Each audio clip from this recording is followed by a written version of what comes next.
Alors, pour continuer un petit peu, nous sommes toujours le 6 août 2014, pour continuer un petit peu cette espèce de rétrospective un peu nostalgique, je voudrais parler des ouvrages que j'ai anciens, que j'ai édités, des ouvrages du Moyen Âge ou du 16e ou du 17e siècle.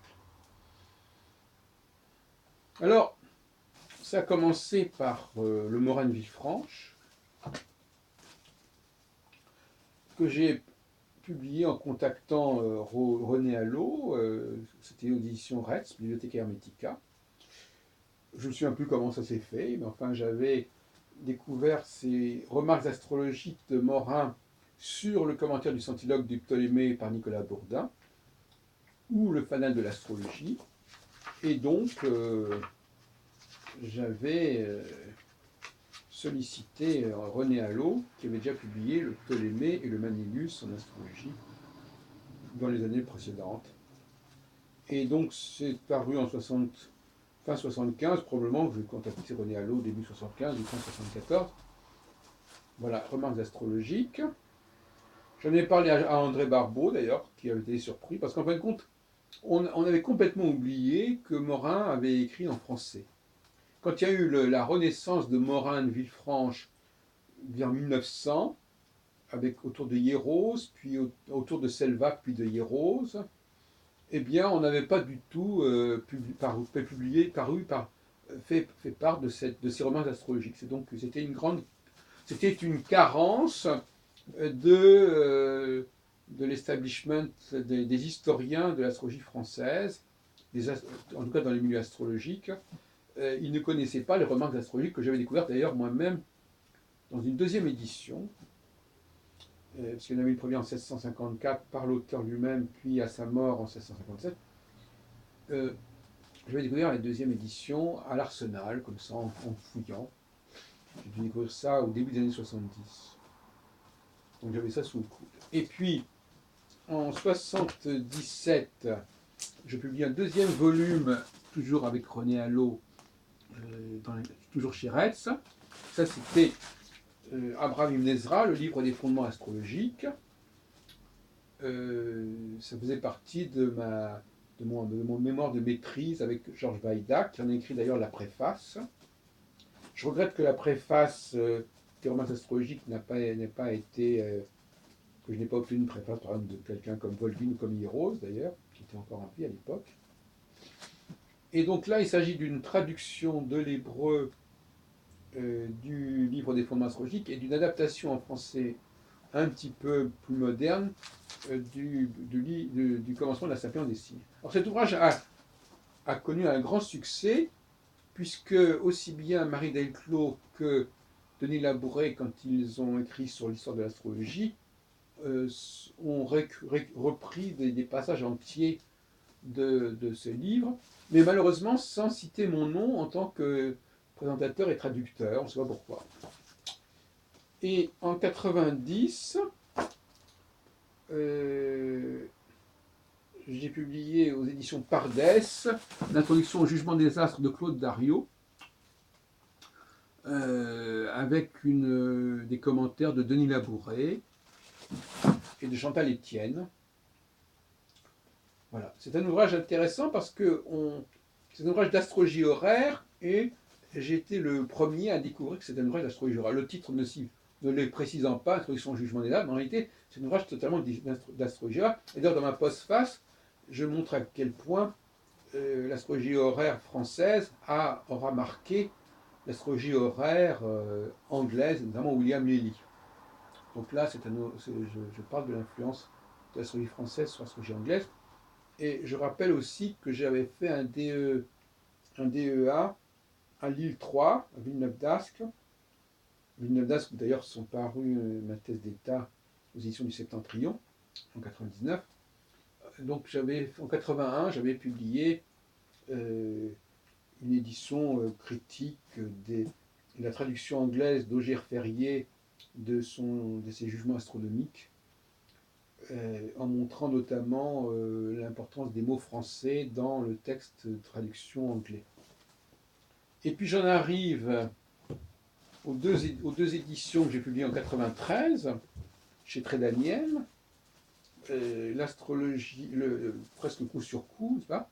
Alors Nicolas de Bourdin, dont j'avais publié en 75, donc 18 ans plus tôt, les remarques de Morin sur son ouvrage, et bien là, je publie l'ouvrage qu'avait critiqué Morin de Villefranche, justement. Et c'était justice de faire cela. Donc c'est une sorte de clin d'œil, remarques astrologiques sur le centilogue de Ptolémée ou la seconde partie de l'Uranie de Bourdin, donc que j'ai publié en 75, et en 93, l'ouvrage qui avait fait l'objet des remarques astrologiques, le centilogue.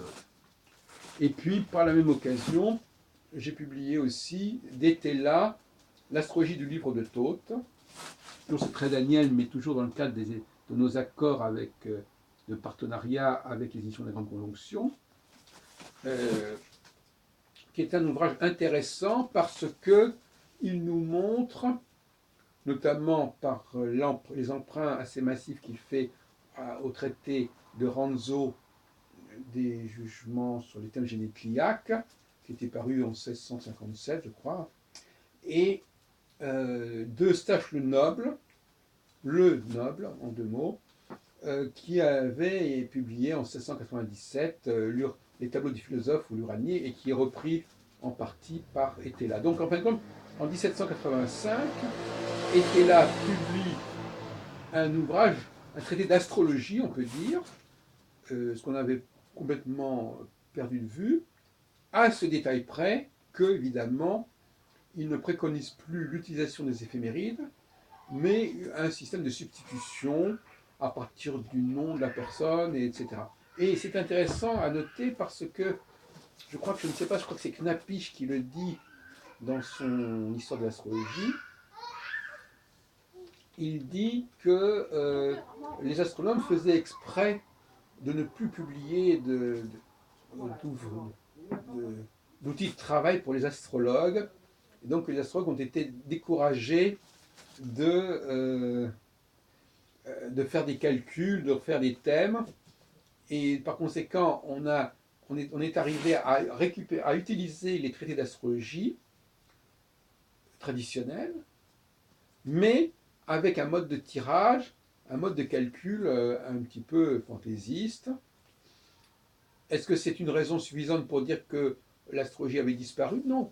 Je ne pense pas que le fait que l'astrologie prenne ses distances avec l'astronomie soit catastrophique. On en a beaucoup parlé par ailleurs.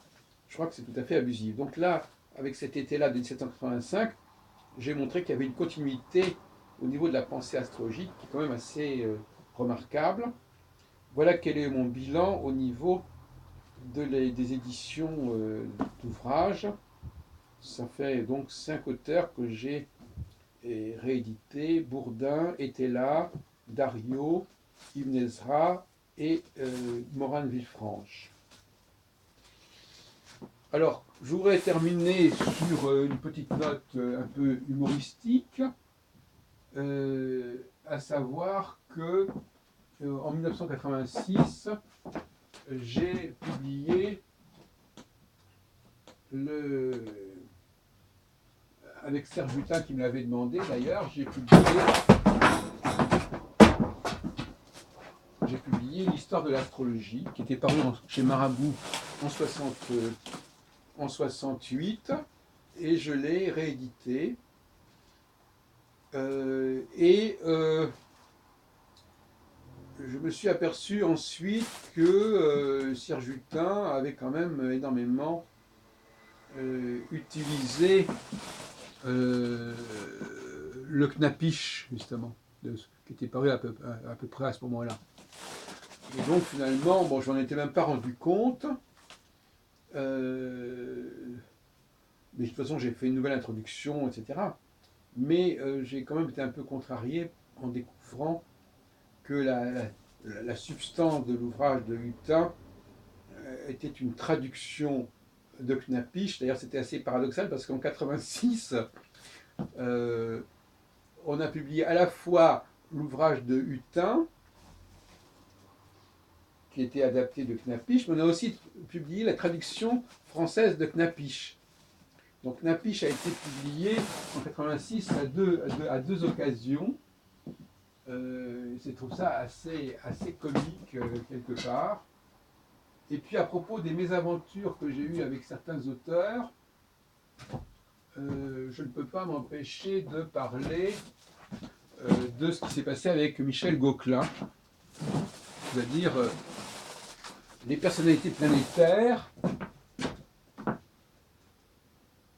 Les personnalités planétaires, effectivement, c'est un ouvrage que j'ai publié avec Gauquelin chez Trédaniel, et en réalité,